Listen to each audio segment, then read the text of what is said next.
이 시간 생각하는 하나님의 말씀은 구약성경 예레미야 15장 15절에서 21절 말씀입니다. 구약성경 1075페이지에 있는 예레미야 15장 15절에서 21절 말씀, 찾으신 분 일어나서 다 함께 교독합니다. 마지막 21절은 함께 읽겠습니다. 예레미야 15장 15절. 여호와여, 주께서 아시오니 원하건대 주는 나를 기억하시며 돌보시사 나를 박해하는 자에게 보복하시고 주의 오래 참으심으로 말미암아 나로 멸망하지 아니하게 하옵시며 주를 위하여 내가 부끄러움 당하는 줄을 아시옵소서.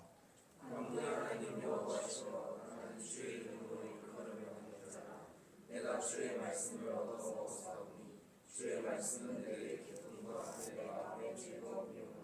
내가 기뻐하는 자의 모임 가운데 앉지 아니하며 즐거워하지도 아니하고 주의 손에 붙들려 홀로 앉았사오니 이는 주께서 분노로 내게 채우셨음이니이다.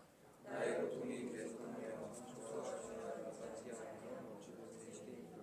주께서 내게 대하여 우리 만나서 소비는 신의 같으시니 여호와께서 이와 같이 말씀하시되 내가 만일 돌아오면 내가 너를 다시 이끌어 내 앞에 세울 것이며 내가 만일 헛된 것을 버리고 귀한 것을 말한다면 너는 나의 입이 될 것이라.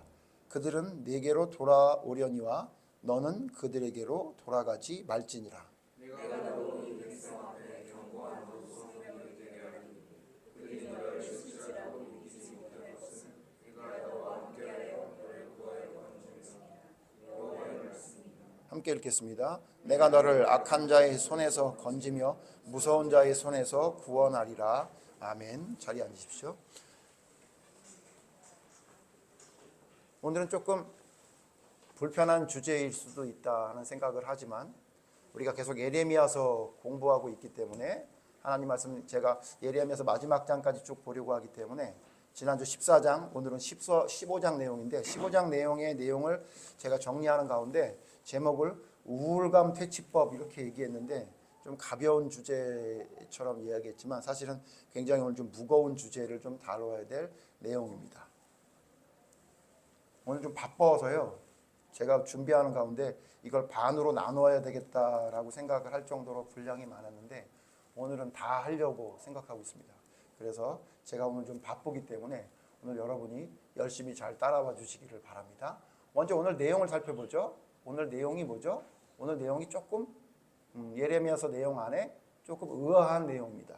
우리가 지금 좀 전에 읽었던 말씀은 예레미야가 하나님께 하는 하소연입니다. 뭐라고 얘기하냐면요. 하나님을 원망하듯이 이야기합니다. 원망하듯이. 17절 보시면요. 17절 이렇게 말해요.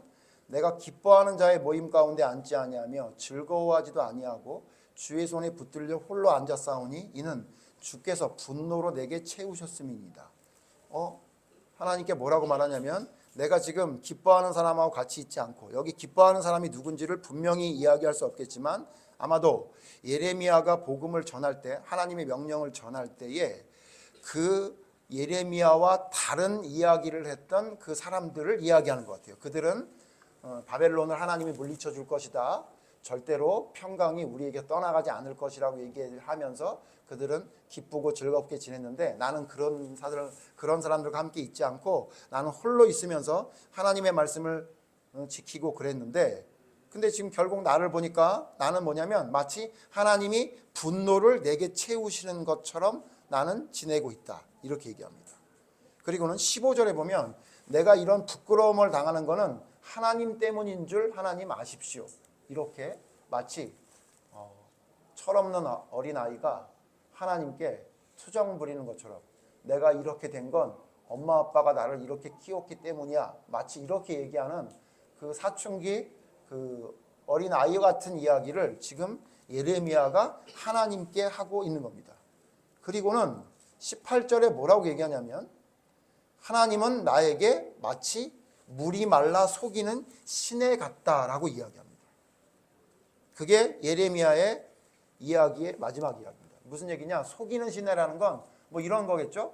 여러분 신기루라는 거 알고 계시죠? 사막에 보면 너무 물이 먹고 싶으면 오아시스가 보인다고 하잖아요. 막상 가보면 사실 오아시스도 아닌데 뭐 그런 이야기고요. 아니라면 이런 얘기죠.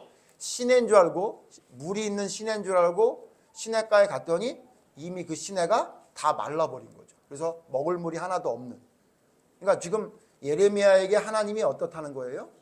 그렇다는 거예요. 하나님은 마치 속이는 시내 같다 이렇게 이야기하고 있습니다. 예레미야가 왜 이런 얘기를 할까요? 갑자기 예레미야는 하나님께 부름받고 지금 우리가 15장 보기 전까지 한 번도 하나님께 이렇게 투정을 부리는 이야기, 비슷한 이야기는 한 적도 있지만 이렇게 하나님께 원망하듯이 얘기한 적이 없죠. 마치 이 말씀을 보면 누가 생각이 나냐면요, 광야에서 하나님께 원망했던 이스라엘 백성들이 생각날 정도로 예레미야는 하나님께 원색적인 원망과 불만을 이야기하는 것으로 보입니다. 왜 그럴까요? 왜 그런지 이유를 알려면 앞에 있는 말씀을 다 살펴봐야 되겠지만 오늘 읽었던 15장 1절의 이후의 말씀만 봐도 금방 알 수 있습니다. 왠가 했더니 하나님께서 15장 1절에 보면 하나님이 예레미야에게 이야기합니다. 뭐라고 얘기하냐면 만약에 지금 모세와 사무엘이 왔다 할지라도, 그러니까 지금 이 시대에 모세와 사무엘이 온다고 해도 이 이스라엘 백성들을 구할 수 없다 이렇게 얘기해요. 그러니까 지금 상황이 심각하다는 얘기를 이야기합니다. 그리고는 하나님은 뭐라고 얘기하냐면 3절에 보면 그들의 백성들을 내가 어떻게 할 거냐면 칼과 짐승들을 통해 다 찢고 죽일 것이다 이렇게 얘기해요. 그리고는 4절에 보면 내가 그들을 세계 여러 민족 가운데 흩을 것이다 이렇게 얘기해요. 그러니까 하나님 뭐라고 얘기하냐면 지금 이 백성들이 어느 정도 심각한 상황이냐면 모세나 사무엘이 와도 안 돼. 내가 그들을 칼과 짐승으로 찢어버릴 거고 그들을 다 죽여버릴 뿐만 아니라 전 세계에 흩어버릴 거다 이렇게 얘기를 해요. 그 얘기를 예레미야에게 왜 얘기하는 거죠? 그 이야기를 가서 백성들에게 전하라는 얘기일 거 아닙니까? 그렇죠? 실제로 예레미야가 그런 말씀을 전했고요. 그리고는 하나님이 그렇게만 말하고 끝난 게 아니라 뭐라고까지 얘기하면 6절에 보면 15장 6절에 보면 하나님이 뭐라고 얘기하냐면 내가 뜻을 돌이키기에 지쳤다 그래요. 니네들이 나를 버리고 내게서 물러가서 내가 너를 구하려고 마음을 먹는데 내 뜻을 돌이키기에 지쳤대요. 그러니까 기다려도 안 되니까 하나님이 뭐라고 말하냐면 내가 니네들 그 돌이키지 않고 나를 떠난 것 때문에 내가 이제 그 내 마음을 진노를 내리고자 하는 마음을 돌이키려는 것이 이제 지쳤대요. 그러니까 내가 더 이상 돌이키지 않겠다는 거예요. 내가 너희들 이제 가만 놔두지 않겠대요. 그래서 뭐라고 얘기하냐면요. 8절 9절에 보시면요. 자식을 죽여버려서 과부가 많게 만들 거랍니다. 그리고는 8절에 뭐라고 말하냐면 7명의 아들을 낳은 여인은 그 슬픔을 이루 헤아릴 수 없을 것이다 이렇게 얘기해요. 무슨 얘기예요? 그러니까 엄마를 놔두고 자식을 다 죽여버리겠다는 거예요. 하나님이 그런 말씀을 해요. 여러분 이 말씀을 들을 때 예레미야가 어떻게 들었을까요? 신났을까요? 그렇지 않아요. 그 말씀을 전하려고 하니 얼마나 힘이 들었겠어요. 그런데 그 말씀을 전해야 되는 거예요. 뭐라고 얘기하는 거예요? 너희가 다 과부가 될 거고 너희 자식을 많이 낳은 엄마는 슬픔이 남들보다 배나 세 배나 갑절이나 더 할 거다. 이런 말씀을 전해야 되는 거예요. 왜? 너희가 하나님을 떠났기 때문에 하나님이 너희를 칼로 짐승으로 찢어서 전 세계에 흩을 거다. 이런 얘기를 해야 되는 거예요. 그러니까 무슨 문제가 생겼냐? 그러니까 예레미야를 사람들이 싫어하기 시작해요. 10절 보시면요. 그래서 뭐라 그러면 예레미야가 내게 재앙이로다 이러면서 사람들이 나랑 어떻게 한다는 거예요? 다투고 싸우는 자가 됐대요. 그래서 나는 뭐 하는 사람이냐면 온 세계에 다투는 자와 싸우는 자를 만날 자로 나오셨대요. 하나님은 나를 온 세계 돌아다니면서 그냥 싸우고 다투는 사람으로 나를 만드셨구나 이런 생각이 드는 거예요. 왜냐면요 여러분 그런 얘기를 하면 좋아할 사람이 누가 있냐고요. 실제로 예레미야를 죽이려고 했는데 그래서 뭐라 그랬냐면 사람이 내게 꾸이지도 아니할 것만은 나를 저주합니다. 아니 내가 그 사람에게 고리대금을 한 것도 아닌데 그 사람이 나를 저주한다는 거예요. 마치 고리대금업자를 세리나 이런 사마리아 사람 손가락질하면 욕하듯이 예레미야에게 저주를 하고 욕한다는 거예요. 난 잘못한 것도 없는데 잘못한 건 뭐밖에 없어요. 하나님이 내게 말씀을 이야기해서 전하는 것밖에 없는데 사람이 나를 그냥 저주하고 싫어한다는 거예요.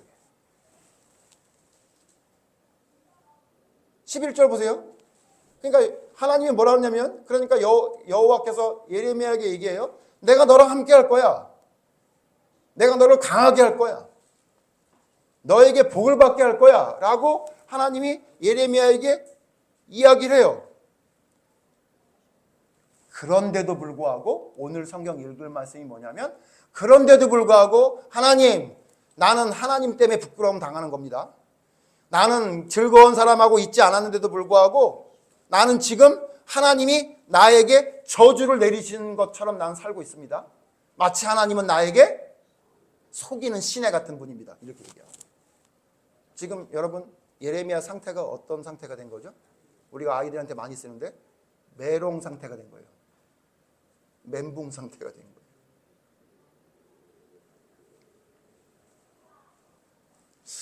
하나님이 그 얘기를 들으셨어요.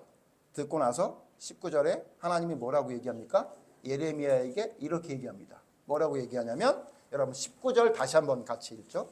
19절 하나님이 그 얘기를 듣고, 예레미야야 너 많이 힘들었지? 그런 말씀을 전하는 게 쉽지가 않아. 내가 말씀을 전하라는 것 때문에 네가 사람들에게 저주가 됐지? 너 고생 많았다. 이렇게 얘기하면 참 우리가 좋겠죠. 그런데 19절 봅시다. 19절 뭐라고 말씀하시는지 봅시다. 같이 읽죠. 시작. 여호와께서 이와 같이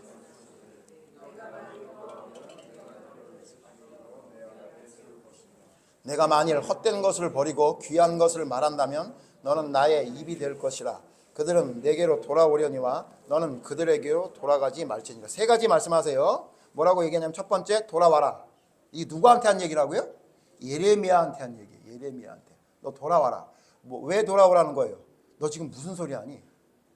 돌아와라. 이렇게 얘기해요. 돌아와라. 그 다음 두 번째 뭐예요? 헛된 것을 버리고 귀한 것을 말하는 사람이 돼야 된다. 너의 헛된 것을 버리라 그래요. 그러면 여기 지금 하나님이 말씀하시는 예레미야의 헛된 걸까? 헛된 것이 뭘까요? 좀 이따 말씀드릴게요. 그 다음 세 번째 뭐라 그러냐면, 그들에게로 돌아가지 말라 그래요. 그들에게.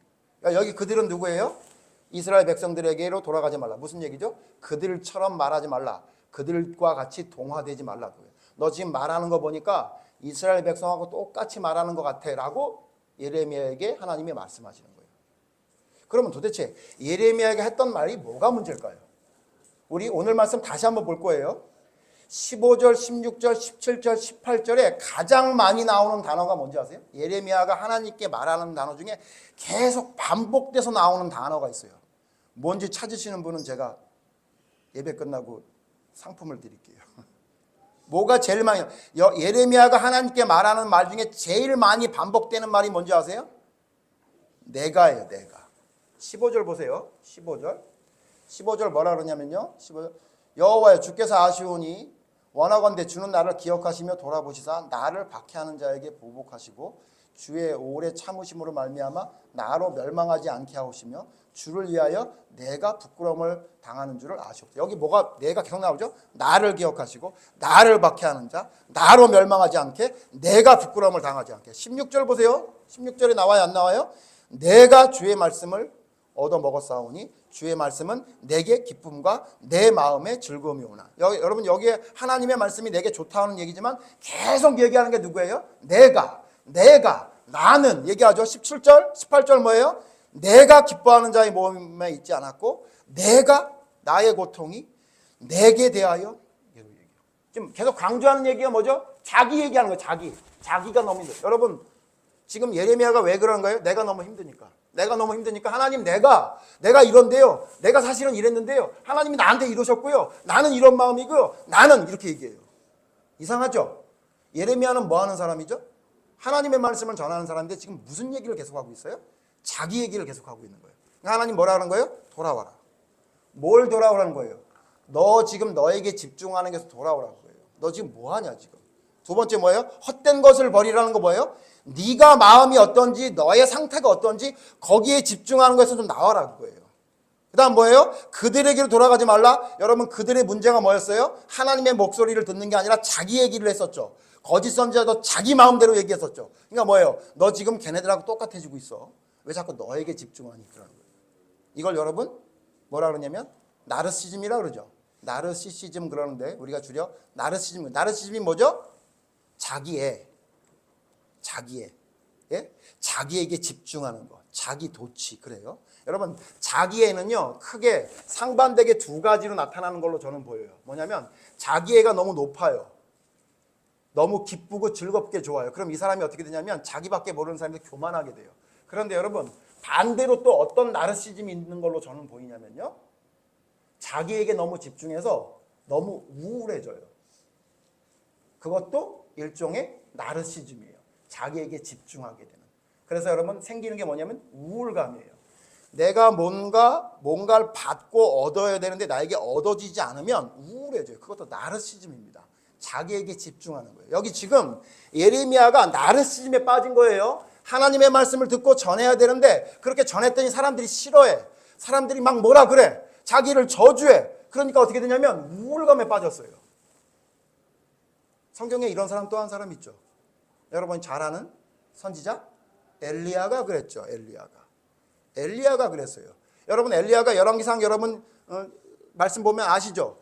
아주 그냥 갈멜산에서 850명하고 전쟁할 때도 끄떡도 안 하고 눈 하나 깜짝하지 않고 하나님과 전쟁에서 영적인 전쟁에서 승리해서 850명을 기송강에 장사 지냈던 엘리야가 갑자기 아합의 아내 이세벨이 자신을 죽이겠다고 맹세한 소식을 듣고 갑자기 우울감에 빠졌어요. 그리고는 여러분 어떻게 해요? 혼자 한적한 곳에 가가지고 거기서 우울 모드로 앉아 있었죠. 여러분 그때 열왕기상 19장에 보면 제일 많이 했던 얘기가 뭔지 아세요? 찾아보세요. 열왕기상 19장 3절. 열왕기상 19장 3절에 보면 엘리야가 하나님께 하는 이야기가 나와요. 열왕기상 19장 3절. 19장 3절 제가 읽습니다.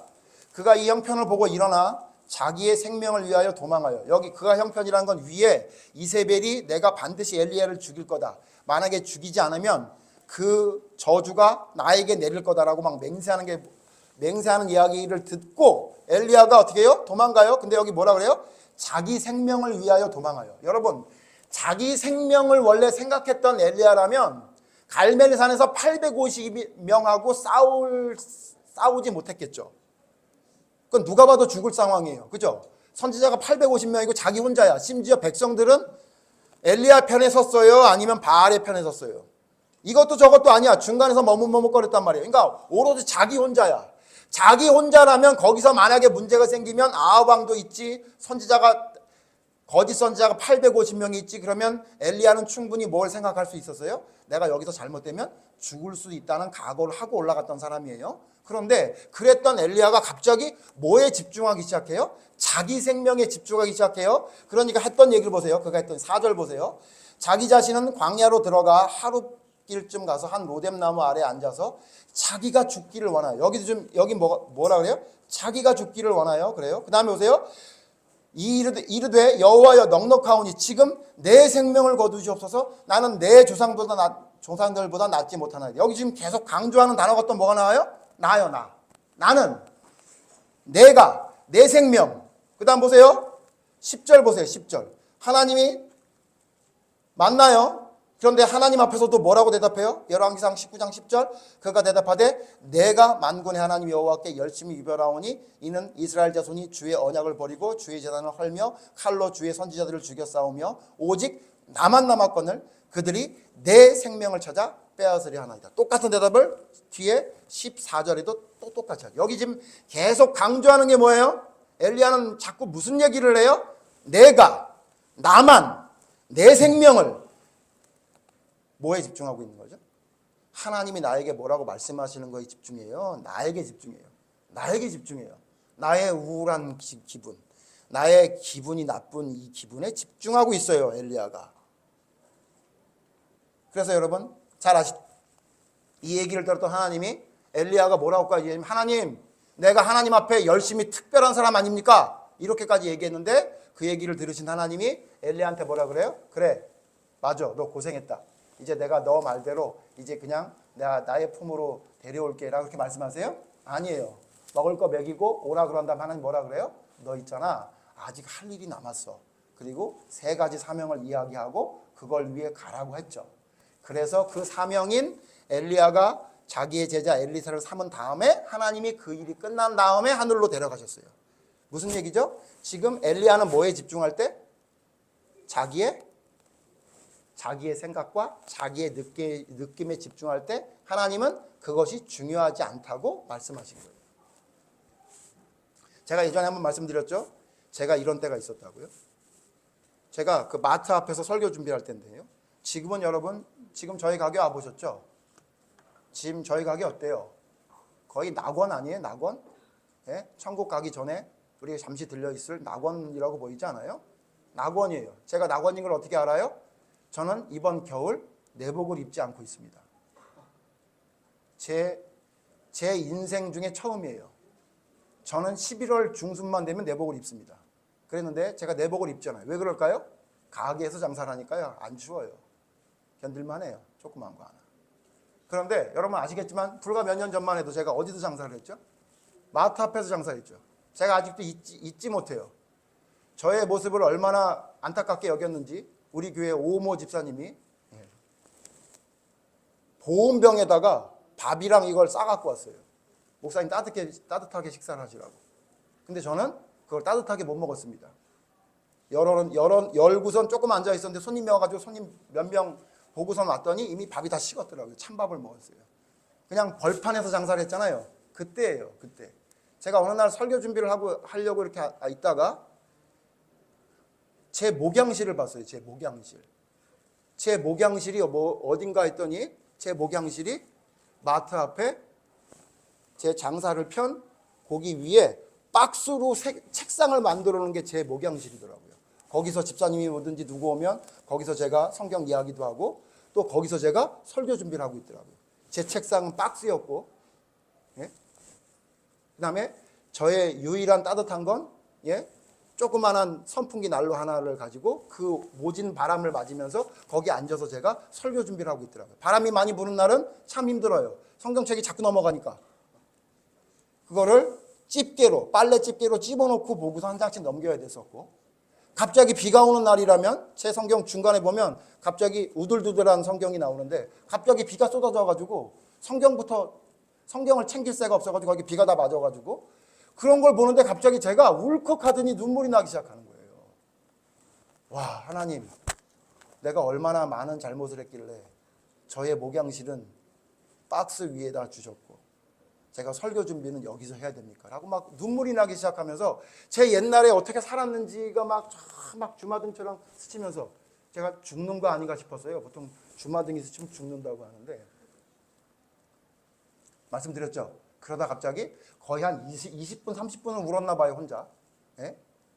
20분, 30분 혼자 울다가 갑자기 뒤통수를 때리는 것 마냥 갑자기 무슨 말이 기억났다고요? 하나님이 저에게 하시는 말씀처럼 들렸다고. 여러분 기억나요? 내자 기억나죠?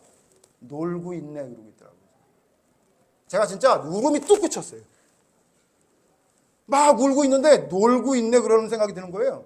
그 진짜 눈물이 뚝 그친 다음에 정신을 차려보니까 뭐라고 말씀한 것처럼 느끼냐면요. 너 진짜 놀고 앉았구나. 야, 십자가를 지는 거에 비하면 너 여기 앉아있는 게 그렇게 힘드니? 이런 생각이 드는 거예요. 네가 맨날 뭐 예수님을 따라라, 십자가를 지고 따라라고 얘기해놓고 너 지금 뭐하고 있니? 너 지금. 그런 생각이 드는데 진짜 나오던 눈물이 쭉 들어갈 뿐만 아니라 제가 다시 울었어요. 왜 울었냐면 내가 이렇게 한심한 사람인 것밖에 안 되는구나 생각하면서 눈물이 나기 시작하는데 1시간 이상 울었어요. 하나님 잘못했습니다. 그러면서. 그게 나르시즘이라고요. 나르시즘. 예? 박스 위에서 설교 준비하는 게 싫어? 하나님 뭐라 하시냐면 그럼 안 할래? 하지 마 그러면. 하지 말라 그러니까 정신이 똑바로 들더라고요. 하고 싶은데 나는. 예? 여러분 제가 이 말씀을 왜 드리냐면요. 마귀가 우리를 흔드는데 어떻게 흔드는지 아세요? 나르시즘에 빠져가지고 교만하게 만들기도 하지만요. 쓸데없는 우울감에 빠져가지고 바라봐야 될 걸 안 보고 나에게 집중한다고요. 제가 깨달았어요. 아, 이게 마귀가 시험하는 거야. 정신 못 차리고 있는 거예요. 아니 이번 주일날 무슨 말씀을 전해야 될지 집중해도 될까 말까인데 지금 내가 불쌍하다는 거에 집중하고 앉아있는 거예요. 제가 정신 못 차리고 있는 거죠, 여러분. 그래서 제가 설교 시간에 나와가지고 여러분에게 제가 이렇게 설교한다고 보세요. 지금 여러분 제가 어떻게 설교 준비하시는지 여러분 알고 계시죠? 네? 여러분 제가 얼마나 힘든지 여러분 알고 계시지 않아요? 여러분 저를 위해 좀 울어주세요. 제가 얼마나 힘든지 모릅니다. 여러분 이런 얘기를 하고 있다면 여러분 그거 설교 같아요? 아니면 자기 넋두리나 하는 것 같아요? 예? 그게 설교예요? 그렇죠. 자기 본분을 망각하고 쓸데없는 자기 감성에 빠져 있는 것 같지 않으세요? 지금 예레미야와 엘리야가 그러고 있는 거예요. 자기 감성에 빠져 있는 거예요. 하나님은 그에게 뭐라 그래요? 너 힘들겠구나라고 말하지 않고 뭐라 그래요? 너 돌아와라. 너 헛된 것을 버려라. 너 그들에게 돌아가지 마라. 정신 똑바로 차려라. 너는 내가 너를 선택한 이유가 있어. 너 해야 될 일이 있다고. 너 이루고 있을 때가 아니야. 라고 해서 엘리야를 어디로 보내요? 엘리사에게로 보내고 예레미야를 누구에게 보내요? 백성에게 다시 보내는 거예요. 여러분 우리에게 우울감이 있을 때가 있죠. 여러분 살기 힘들죠. 어려워요. 예? 시국이 이렇고 경기가 어려워서 힘들죠. 여러분에게 우울감이 있을 때 여러분 뭐에 집중해야 돼요? 나에게 집중하면 안 돼요. 그건 여러분 나르시즘에 빠져있는 미련한 자가 된 거예요. 우리는 뭐에 집중해요? 나를 왜 하나님이 선택했는지, 나를 통해 하나님이 뭘 할 건지, 내 삶의 이유가 뭔지를 찾는 거예요. 그게 뭐죠? 사명이죠. 사명에 집중해야 이와 같은 쓸데없는 감정적인 생각에 빠지지 않는 겁니다. 여러분 성경에 이런 사람은 신약에도 있어요. 여러분 세례 요한이 그래요. 세례 요한이 마태복음 11장에 뭐라 그래요? 제자들을 보내서 예수님께 물어봐요. 우리가 메시아를 다른 사람으로 기다려야 됩니까? 아니면 당신이 메시아가 맞습니까? 라고 물어보라고 제자들을 보내요. 물론 여러분 이 성경을 세례 요한이 의심한 게 아니라 제자들에게 확신을 시키기 위해서 질문을 한 거다라고 해석을 하고 있지만 성경 자세히 보면요. 꼭 그런 것만 같진 않아요. 세례 요한도 힘들었어요. 여러분 세례 요한이 이 말씀을 할 때가 언제인지 아세요? 마태복음 11장에 예수님께 제자들을 보내서 물어보라고 할 때가 언제냐면 그 바로 전이 뭐냐면 세례 요한이 옥에 갇혔을 때예요.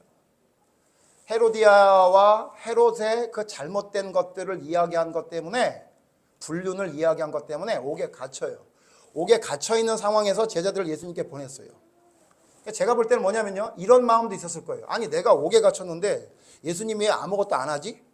제자들을 통해 얘기를 들었더니 헤롯 왕, 저 말도 안 되는 헤롯 왕이 잘못됐다고 얘기하는 게 아니라 병자들을 고쳐주시고 그냥 돌아다니시는 거예요. 그러니까 아마도 세례 요한이 혹시 내가 이 사명을 받아서 전한다고 내가 전하긴 했지만 혹시 저분이 아닌가라는 생각이 들었다고 보는 것이 저는 잘못됐다고 생각하지 않아요. 심지어 세례 요한도 감옥에 갇혀 있는 상황에 예수님에게 물어봐요. 진짜 예수님입니까? 라고 물어보는 나르시즘에 빠져 있었던 것으로 저는 보고 있어요.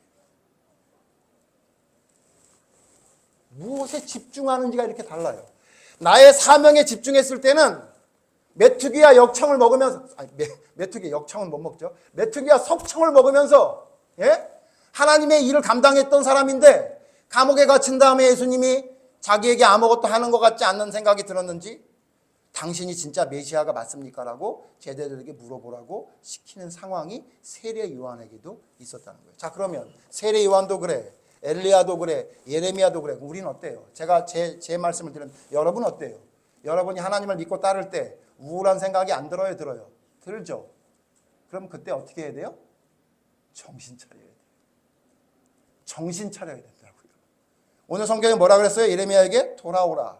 헛된 것을 버리라.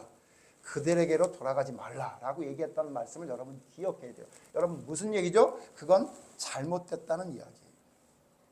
제가 한 분이 이야기했던 걸 소개를 해드릴게요. 하비 콕스라는 신학자가 있는데 현재도 살아계시더라고요. 찾아봤더니 90세가 넘으셨어요. 하버드에서 강의도 했던 분이 유명한 신학자라고 하는데 저는 이분의 신학에 100% 동조하지는 않습니다. 근데 이분이 했던 말 중에 그 유명한 말이 미국 교회가 붕괴될 건데 이미 붕괴되기 전부터 얘기했는데 그것은 산업화나 과학화 때문에 산업화가 진행되고 과학이 점점 발달돼서가 아니라 기독교 내부의 문제 때문에 미국 교회는 붕괴될 것이다 라고 이미 이야기했던 분이에요. 근데 이분이 한 이야기, 제가 말씀드렸듯이 이분의 신학을 제가 100% 수용하진 않아요. 저랑 좀 다른 면이 있지만 어쨌든 이분이 600명의 의사와 그 사람들의 앞에서 질문을 한 적이 있대요. 제가 이 질문 여러분에게 소개해 드릴게요.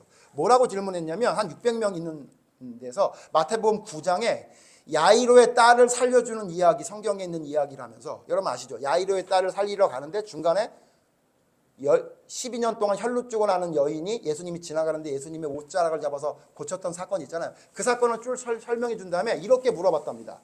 여러분은 여기에 나오는 사람들 중에 누구의 심정에 제일 공감합니까? 라고 물어봤대요. 첫 번째 야이로, 두 번째 혈루증을 앓는 여인, 세 번째 군중들, 세 번째 예수님.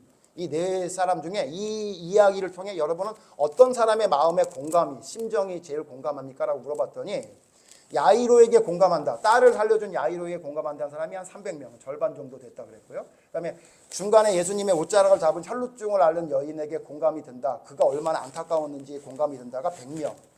그 다음에 군중에게 마음이 공감이 된다는 사람은 아무도 없었고 예수님에게 공감이 된다는 사람이 6명. 그 다음에 나머지 한 200여 명은 난 잘 모르겠다 이렇게 대답을 했대요.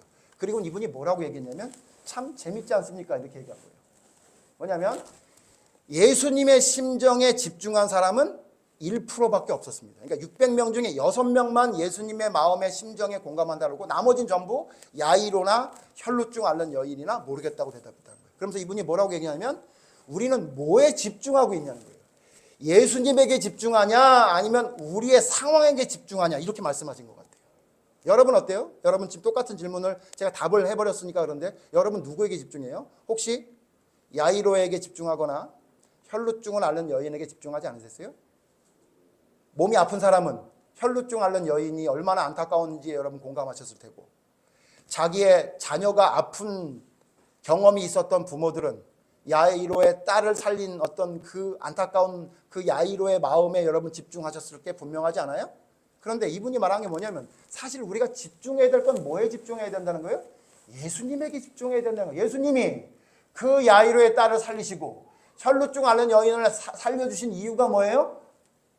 그와 같이 우리를 살리시기 위해 이 땅에서 평생 희생하신 분이라는 것에 사실은 집중을 해야 되는데 우리는 뭐에 집중한다는 거예요? 부수적인 거에 집중한다는 거죠. 그래서 예수님이 이 말씀 이후에 뭐라 그래요? 내가 피리를 불어도 너희가 춤추지 않고 내가 슬피 울어도 너희가 가슴을 치지 않는구나 라고 얘기했죠. 그 말씀 안에 그런 말씀이 포함되어 있는 것 같다는 것을 이야기하신 것 같아요. 여러분 예수님이 살아계실 때 이 땅에 오셨을 때 예수님에게 집중하고 예수님 마음에 공감했던 사람이 있었나요? 없었죠. 겟세마네 동산에 마지막 기도할 때 내가 죽을 것 같으니 나와 함께 기도하자라고 할 때도 그들은 자고 있었죠. 예수님의 심정을 이해한다고 말은 해서 100점짜리 대답을 했던 베드로도 있었지만 그는 결국 예수님을 부인할 수밖에 없는 자기의 생각의 틀 안에서 빠져나오지 못했던 사람이었어요. 왜 그렇죠? 그들은 누구에게 집중하지 않고요? 예수님에게 하나님에게 집중하지 않고 사람들에게 나에게 집중하고 사람들에게 집중한 거예요. 바리새인들이 그랬죠. 바리새인들은 누구에게 집중해요? 하나님께 집중하지 않고 누구에게 집중해요? 사람에게 집중했어요. 사람에게 어떻게 보이는지가 더 중요했어요. 이게 나르시즘이에요. 영적 나르시즘. 마귀가 우리를 흔드는 방법이 뭐냐면요. 하나님께 집중하지 않고 나에게 집중하게 만드는 거예요. 사람에게 집중하게 만드는 거예요. 그래서 우리의 믿음이 흔들리게 해서 내가 이 땅에 왜 살아가는지에 대한 이유를 모르게 해요. 그래서 어떻게 돼요? 저처럼 설교 준비를 박스 위에서 하고 있네라고 울고 앉아 있는 거예요. 하나님은 뭐라 그러신다고요? 놀고 있네라고 그러는데 놀고 있네.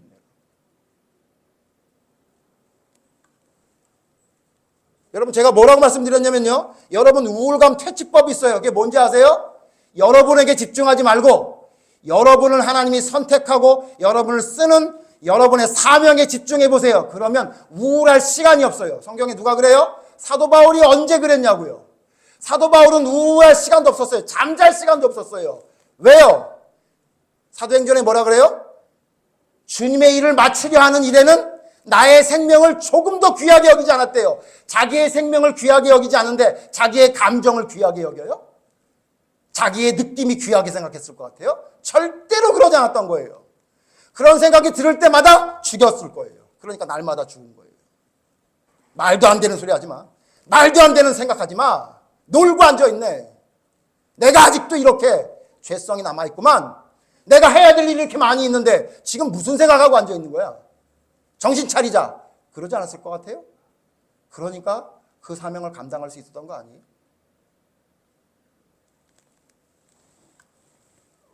성경에 한 사람만 소개하고 마칩니다. 성경에 여러분 사도 바울 말고 이렇게 자기의 감정에 집중하지 않고 상황과 그 모든 것에 집중했던 사람이 한 사람 나와요. 그게 누구냐면요. 바르실레예요. 바르실레가 누군지 모르는 분이 많이 있을 것 같으니까 이건 찾아보죠. 사무엘하 19장에 보면요. 바르실레라는 사람이 나와요. 사무엘하 19장 보세요. 상황이 어떤 상황이냐면 다윗이 압살롬에게 쫓겨서 도망가는 상황이에요. 아시죠? 압살롬에 쫓겨서 도망가는 상황에 다행히 후세가 다윗의 친구였던 후세가 압살롬을 속여가지고 다윗이 도망가는 시간을 좀 벌어줘서 무사히 강을 건너게 됐을 때 바르실레가 하는 이야기가 나와요. 31절 보세요. 사무엘하 19장 31절. 사무엘하 19장 31절. 제가 읽을게요. 여러분 눈으로 따라오세요. 길르앗 사람 바르실레가 왕이 요단을 건너가게 하려고 로글림에서 내려와 함께 요단에 이르니, 그러니까 바르실레가 그 압살롬이 쫓아올까 봐 빨리 강을 건너라 그래가지고 건너갈 때까지 바르실레가 같이 건너갔던 거예요. 바르실레는 매우 늙어 나이가 80세라. 그는 큰 부자이므로 왕이 마하나임에 머물 때에 그가 왕을 공개하였다. 무슨 얘기냐면 처음에 압살롬에게 쫓겨나올 때 바르실레가 부자여서 가지고 그 쫓겨나온 사람들에게 먹을 걸 갖다 준 사람이 바르실레예요. 그러니까 왕이야 빨리 이거 먹을 거 갖고 빨리 도망가세요. 그리고는 지금 요단강 건널 때까지도 바르실레가 그때 와서 또 만난 거예요. 그러니까 그 다윗이 위기 상황일 때 자기가 가지고 있었던 부자였기 때문에 돈을 가지고 재물을 가지고 왕을 도운 거죠. 그래서 강을 건널 때까지 도와준 거예요. 그러니까 다윗 왕이 얼마나 고맙겠어요? 33절 이렇게 얘기해요. 왕이 바르실레에게 이르되 너는 나와 함께 건너가자. 예루살렘에서 내가 너를 공개하리라. 무슨 얘기예요? 바르실레 나랑 같이 가자. 내가 너에게 도움을 많이 받았으니까 내가 이제 예루살렘에 돌아간 왕이 된 다음에 내가 너를 공개한다. 내가 너에게 상을 주겠다. 내가 너를 좀 도움을 주겠다. 이렇게 얘기해요. 여러분 이와 같은 기회가 어디 있어요? 자기가 원래 부자여서 재물이 많이 있는데 그걸 왕에게 좀 도와줬더니 그것 때문에 왕이 자기를 상을 준대요. 이거 싫어할 사람이 어디 있어요? 근데 여러분 바르실레가 뭐라 그래요? 34절 여러분 제가 읽을게요. 바르실레가 왕께 아뢰되 내 생명의 날이 얼마나 있사옵기에 어찌 왕과 함께 예루살렘으로 올라가리까? 안 간대요. 뭐라 그러냐면요. 내 나이 이제 80세라 어떻게 좋고 흉한 것을 분간할 수 있사오며 음식의 맛을 알 수 있사오리까? 이 종이 어떻게 다시 노래하는 남자나 여인의 소리를 알아들을 수 있사오리까? 어찌하여 종이 내 주 왕께 아직도 누를 끼치리까? 제가 나이가 많아서요. 제가 가면 왕에게 도움이 안 돼요. 제가 왜 가서 왕 옆에 가서 왕에게 누를 끼치겠습니까? 그렇게 얘기해요. 36절 같이 읽죠. 시작. 당신의 종은 왕을 모시고 요단을 건너려는 것뿐이거늘 왕께서 어찌하여 이 같은 상으로 내게 갚이시려 하니. 하나님, 아니 왕이시여, 저는요 왕에게 요 정도 하는 것만이 제가 할 수 있는 일인데 그게 뭐 대단한 일이라고 저한테 상을 내리시려고 합니까? 이렇게 얘기해요. 그리고는 37절에 뭐냐면 이 상을 주려면요 제 옆에 있는 이 기맘한테 주세요. 기맘. 바르실레가 기맘한테 주십시오. 기맘을 데려가서 쓰십시오. 얘는 어리니까. 아마도 기맘이 아들이 아닌가 싶다라고 하는데 성경에 분명한 근거는 없어요. 근데 어쨌든 자기가 받을 상을 기맘한테 주라 그러고는 바르실레가 안 따라갑니다. 안 따라가요. 이게 정상적인 사람이에요. 바르실레는요 자기가 어느 정도 수준인지를 알았어요. 내가 지금 왕 옆에서 왕을 보좌할 수 있는 사람이 아니란 주제를 알았던 거예요. 자기 주제 파악을 한 거예요. 나는 나이도 많았고 진짜 여러분 바르실레가 분간할 수 없을 정도 나이가 많았던 사람일까요? 그랬다면 다윗을 도와주지 않았겠죠. 그런데 자기가 왕 옆에 있어서 왕에게 도움이 되지 못한다는 걸 자기 자신이 알았어요. 나이도 많았고 나보다 더 젊은 사람 중에 일할 사람이 많이 있기 때문에 내가 왕에게 칭찬을 받는 것보다는 차라리 젊은 기맘이 가서 왕을 도와주는 게 낫다고 생각해서 자기는 자기가 할 수 있는 것만 하고 빠지는 거예요. 여러분, 이게 뭐냐면요, 이게 하나님 앞에 올바로 서 있는 사람의 모습이에요. 서운할 거예요. 만약에 왕이 자기를 안아주지 않으면. 저는 교회에서 일할 때마다 그런 사람 많이 보거든요. 뭔가 열심히 일하잖아요. 그러면 자기를 뭔가 알아주지 않고 자기를 높여주지 않으면요, 우울감에 빠져요. 왜냐하면 나는 아무것도 아닌 것처럼 느끼는 거예요. 여러분, 그러면 다 목사가 돼야 돼요. 그러면 다 지도자 돼야 돼요. 다 대통령 돼야 되고요. 다 앞장서야 돼요. 근데 여러분, 다 목사가 되고 다 대통령이 되잖아요. 그 나라는 망하고 그 교회는 망합니다. 왜? 아무도 뒷받쳐서 일할 사람은 아무도 없기 때문에. 아까 세례요한 얘기했지만 세례요한이 앞장서서 일할 수 있는데 예수님이 앞장서서 일하는데 가장 결정적인 역할을 하는 사람이 누구예요? 세례요한의 희생이 있었기 때문이라고요. 그런데 자기의 위치를 망각하고 나를 알아주지 않는다? 나는 무엇인가라는 우울감에 빠져 있다? 여러분, 이건 하나님의 사명을 맡은 사람의 입장에서 보면 죄입니다. 죄. 오늘 봤던 예레미야 서신에 하나님 뭐라 그래요? 돌아와라. 무슨 얘기예요? 회개하라는 얘기예요. 회개. 너 정신 차려라. 너의 그 헛된 것을 버려라라고 이야기하고 있다는 것입니다. 여러분, 우리가 뭐에 집중하느냐에 따라 이 우울감이, 이 쓸데없는 생각들이 우리에게 밀려 들어옵니다. 나에게 집중할 때 반드시 죄가 우리에게 들어옵니다. 그러나 나는 아무것도 아니요. 바르실레가 뭐라 그런 거예요? 아니, 왕이셔. 나는요 하나님이 원래 돈을 줬어요. 그러니까요, 그 돈을 가지고 왕에게 주는 거 그거 당연한 거, 별거 아니에요. 그렇게 생각하잖아요. 내가 만약에 돈이 없다면 왕을 어떻게 도와줬겠어요? 저는 돈이 많으니까, 재물이 많으니까 왕이 나갈 때 먹을 것도 좀 주고, 길 건너갈 때, 강 건너갈 때 좀 도움 드렸던 거, 배나 좀 갖다 대서 건너가게 하고, 이런 거밖에 저는 없는데, 제가 뭐라고, 나이도 이렇게 많은데 왕 옆에 가가지고 그거 했다고 왕에게 상을 받습니까? 자기 사명이 뭔지를 분명히 안 거예요. 나의 사명은 왕 옆에서의 신하가 아니라 내 돈을 가지고 왕이 힘들 때 도와주는 겁니다. 저는 내 사명을 다했으니 저는 끝. 하나님, 왕이시여, 차라리 왕의 옆에 두려면 힘함을 데려가십시오. 그렇게 얘기한 겁니다. 여러분이 혹시 잘못된 예레미야의 감성과 엘리야의 감성과 세례요한의 감성에 빠져 살고 있는 것은 아닌지 돌아봐야 합니다. 특히 이런 시험은 누구에게 오냐면요, 믿음이 약한 사람에게는 안 와요. 하나님 앞에 쓰임받을 사람, 믿음이 있다고 하는 사람에게 반드시 이런 나르시즘이 옵니다. 영적 나르시즘이 옵니다. 왜? 내가 우울해져요. 하나님의 일을 했는데 우울해진다고. 제가 그랬잖아요. 아니, 하나님의 일을 하는데 우울해진다니까요. 아니, 왜 우울해지냐고요, 도대체. 뭐 때문에? 사명을 바라보지 않고 나를 바라보니까 그런 쓸데없는 생각이 들어오기 시작한 거예요. 여러분의 삶 속에 예레미야와 같은 쓸데없는 생각들이 들어올 때 여러분 그걸 퇴치할 수 있는 힘을 기르시길 바랍니다. 여러분, 사명을 바라보십시오. 그리고 내 주제 파악을 해야 됩니다. 내가 하나님께 어떤 주제로 선택받았는지를 깨달아야 돼요. 내가 앞장서서 하나님 말씀을 전하는 사람으로 선택받은 건지, 아니면 바르실레처럼 공개하는 돈을 주신 건지, 아니면 시간을 주셨는지, 열정을 주셨는지, 그 모든 것들이 하나님의 일에 쓰임받을 수 있다면 그게 바로 여러분 사명인 겁니다. 하나님은 앞장서는 사람에게 큰 상을 주고 뒤에서 이름 없이 일하는 사람에겐 아무 상도 안 주시는 하나님이 아니기 때문에 세상 사람들이 나를 어떻게 생각하는지 집중하지 마시고 하나님이 나를 어떻게 보는 거에 집중하는 삶을 살아가기를 바랍니다. 그러면 여러분의 삶에 우울한 생각이 들어왔다가 금방 도망가요. 금방 자리를 잡지를 못해요. 믿음의 사람이 우울하다? 물론 심리학자나 무슨 정신의학과에서 볼 땐 목사님 너무 심하게 말한다고 이야기할지 모르지만 저는 우울함은 100% 믿음으로 치료할 수 있는 힘이 있다고 믿는 사람입니다. 하나님 앞에 여러분의 사명을 바라보십시오. 여러분의 느낌과 생각이나 여러분 자신을 바라보지 마시고 하나님이 나를 왜 선택하셨으며 나를 통해 무슨 일을 할 건지에 집중하시면 우울할 새가 없습니다.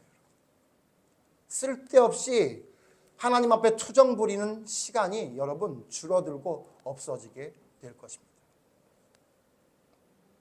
다음 주에 보겠지만 예레미야가 이 우울감을 하나님의 말씀을 듣고 퇴치했을까요? 아니면 아직도 우울한 생각에 빠져 있었을까요?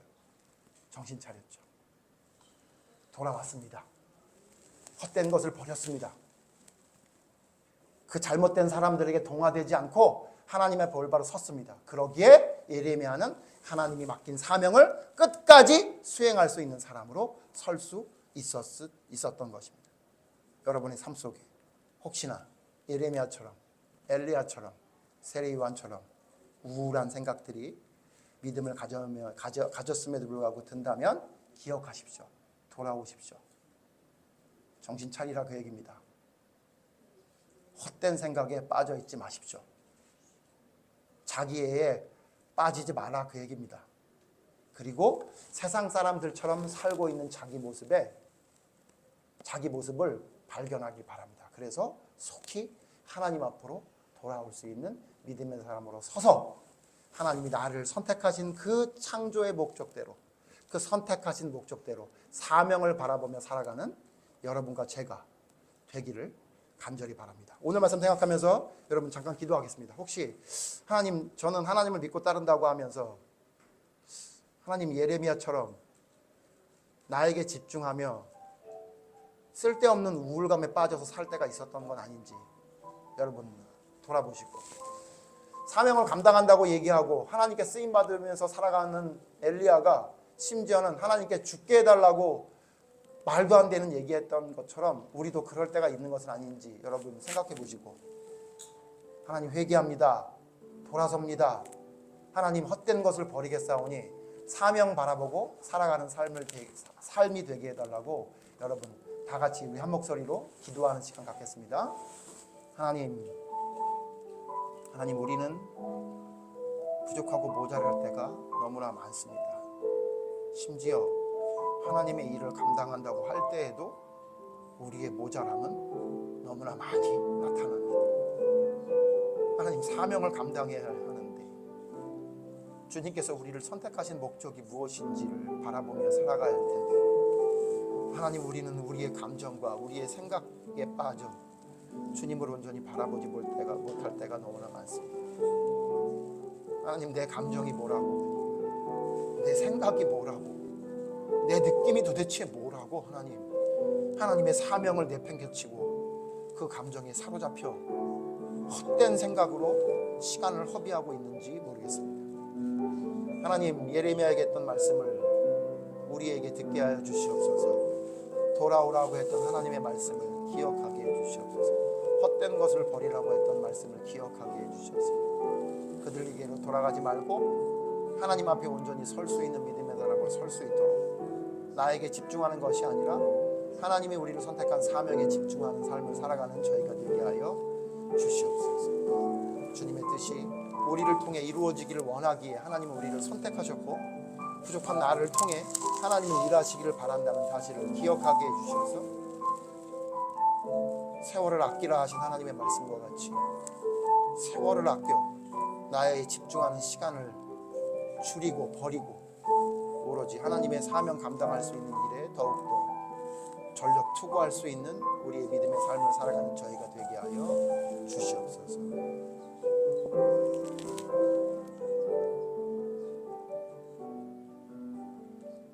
하나님, 참으로 마귀는 영악하기 그지없는 참으로 지혜로운 악한 자임이 분명합니다.